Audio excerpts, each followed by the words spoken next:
Hi guys! Welcome to my YouTube channel, Ramel Gonzales. And today, sabi ko nga sa inyo, demo ko sa inyo ang pinakabago at pinaka-latest namin na all-new Suzuki Espresso! So sa lahat na gusto talaga makita at malaman kung ano talaga ang mayroon sa Suzuki Espresso, kung bakit madami talaga nagtatanong, madami talagang nag-check, madami nag-views, madami naghahanap. Ano ba talaga si Suzuki Espresso natin sa market natin? So ito no, sabi ko nga po, Suzuki Espresso natin, 2020 pa nasa market natin dito sa Pilipinas at talaga grabe. Grabe talaga. Sobra, ang dami-dami talaga bumibili at talagang 1,000 na talaga yung napaubos ng Suzuki Philippines dito mismo sa Pilipinas. So ayan o, ito siya. So sa lahat no, sa lahat ng mga OFW, sa lahat ng mga talagang client na naghanap ng mura, bagsak presyo, at talagang wow, kayang-kaya talaga sa bulsa yung Suzuki Espresso na i-demo natin ngayon sa inyo. Okay? So ito, ano bang mayroon sa Suzuki Espresso?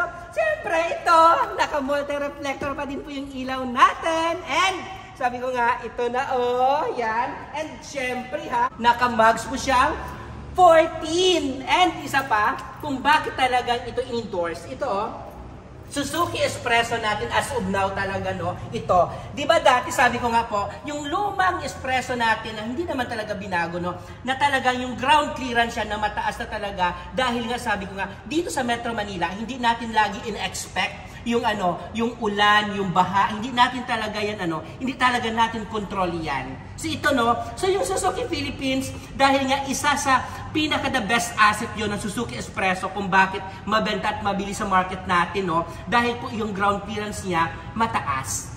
Okay, sa ngayon, isa pa, yung ground clearance lalong pinataasan ng Suzuki Philippines. Kung nakita nyo to po, ito, pag nakita nyo po yung ground clearance siya, grabe, ang taas-taas na kahit sabi ko nga po, umulan man siya, o di kaya tawag dito, mabaha man, wag lang sobra-sobra, talagang at hindi ka masa-stranded talaga dito kasi ang taas ng ground clearance talaga, lalo pinataasan natin po. At naka-factory rush roofing na po.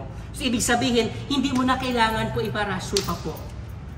Okay? Dahil ang purpose natin noon, sabi ko nga, sa cheaper na price, talagang wow, sulit talaga yung presyo niya dahil nga sabi ko, naka-free factory rush roofing na po siya para po talaga sa anti-rush natin dito and talaga dito naman sa Pilipinas talaga natin, talaga madami tayong mga madami tayong mga dagat dito. So ibig sabihin po kahit po kahit idaan natin siya, hindi talaga kakalawangin po yung pang-ilalim natin sa espresso. And then, iti-check natin so ito, pag nakita natin po yung taas siya naman. So yung taas na Suzuki Espresso natin, ito. So ito po. So tingnan natin yung loob. Kung ano ba si espresso sa loob natin. So ito. So ayan. So tingnan natin kung anong loob po ng Suzuki Espresso natin. So ayan. Ayan! Si Suzuki Espresso, ano bang mayroon sa loob? Bakit talagang napaka-small car, cheaper car sa Pilipinas, pero talagang mabili? Ano bang mayroon? Siyempre, ito. Ayan maliban po sa naka-Android and Apple CarPlay po, yung pinakabago natin na Espresso po, naka-touchscreen monitor po siya. So, okay ito. And then also, ayan ayan, dito sa manubela natin po, ayan, naka-dual airbags din siya. And ito po, yan yung pinaka-latest natin as of now. And ayan po, yung airbags natin, yung aircon natin. And also, mayroon tayo dito mga lagayan po na mga natin mga documents natin dito na ilalagay natin. Okay? So, ayan. So, tingnan naman natin yung likod. Kung bakit tawag dito, small car, kung mayroon pa ba talaga tayo doon space na mailagay natin doon. So ayan natin, i-check natin ulit.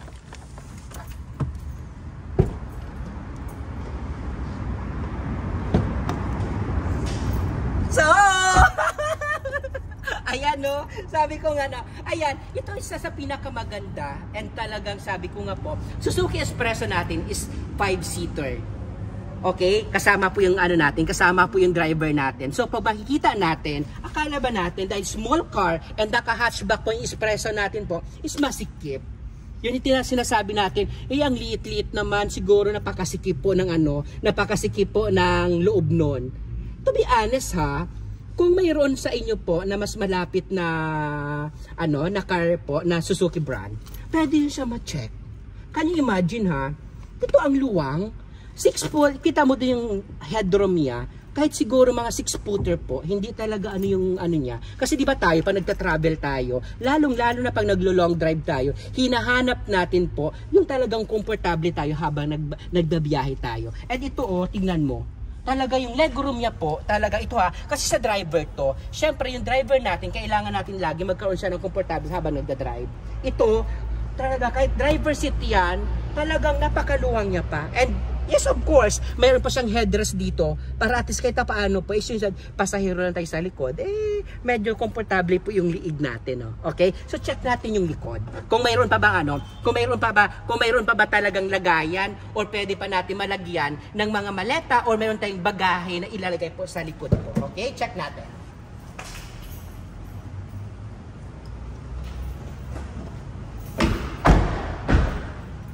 So ayan at yung likod niya ay kagandahan sa Suzuki Espresso natin po sa pinakamura niya na halaga po. Mayroon na po siya dito backup sensor. Naka 2-eye backup sensor na po yung Espresso natin. And ito napaka-importante ito guys, alam nyo ba, na akala natin napaka-simple lang, pero sulit to.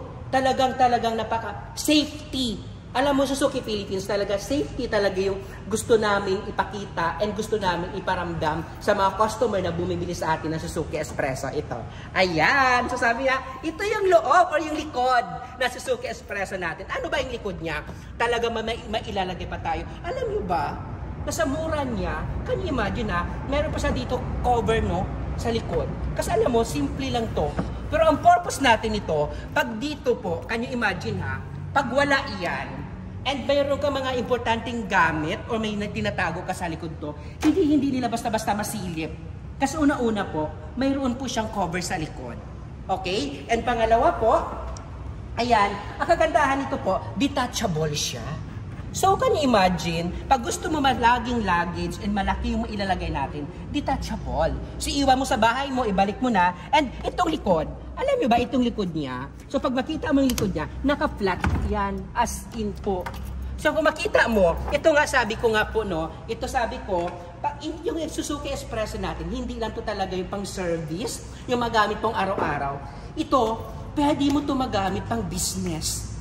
Can you imagine pag may business ka, ito kasi guys, madami na bumili sa akin ng sasakyan na Suzuki Espresso dahil sabi nga, ito, dahil mayroon siyang sangjup siya na na kakabukas lang na business. Can you imagine, kung araw-araw siya magta-taxi at araw-araw siya maggamit, ito, can you imagine po, ito kasi matigas to. And then maluwang to na pwede natin siya lagyan dito. Kung i-customize mo, for example, may business ka, then gusto mo lang naman araw-araw magamit talaga na hindi ka na magta-taxi or hindi ka na mag-rent pa ng car. Ito lang, customize mo, lagyan mo to ng lagyan mo lang dito ng plywood or something na pwede mo ma-assist dito na talagang hindi tatagas or hindi talaga madudumihan yung likod niya. Pwede. Kasi, can you imagine kung ilang tao pa dito ang pwede talagang ilang sako kaya ang pwede natin mailagay din dyan na bigas. For example, ganito siya kalapad. And to check kung malapad talaga, punta kayo dito sa showroom namin, i-check nyo kung talaga nagsasabi tayo ng totoo sa inyo. And then also, check natin, pakita natin yung harap niya.